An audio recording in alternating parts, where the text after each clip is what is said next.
Vamiri venyika yeZimbabwe vauya vachinyorerwa tsamba nemacitizens vachinzi muri kutivimbisa the 2030 agenda inoonekwa as a blueprint for Zimbabwe's prosperity.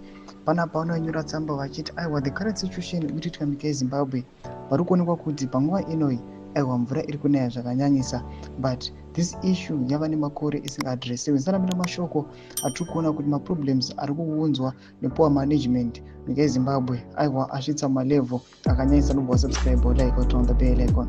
Tivina ZimEye vanouya vachiposta this late yamuri kuona yakanzi I wish to draw attention to the difficult situation faced by a resident dealing with the sewage spilling into their home whenever it rains.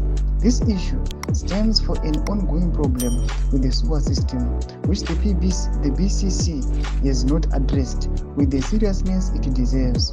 Despite using the reference system to report the matter, no assistance has been provided. If no help is forthcoming in the next few hours, or the property in the house risks being contaminated with the sewage.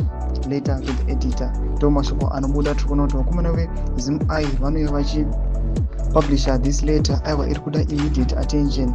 Vataura mashoko achiti aiwa kunaya kuri kuita mvura, aiwa kuri kuonekwa kuti the concerned citizens vari kuona kuti aiwa sewage is now splitting mudzimba residents. Vari kuona kuti the council inofanira kunge ichiadressa these issues vachiona kuti aiwa nhau iyi yaiswa action time ichipo. Noda kuti ungononoka kwazvo aiwa this citizen anoluza property yake. Mashoko atoona kuti the country matiri kuona kuti the government kana kuti the ruling party it is moving with the mantra kuti 2030 vision. Panapa vanhu vari kuona kuti aiwa what 2030 is now meaning aiwa iri kuuya yakatakura zvinhu zviri kuomera macitizens. Tudze mafundo enyu noti kudii pamusoro pechitiko ichi. Pinda comment section menu, subscribe or like, turn on the bell icon.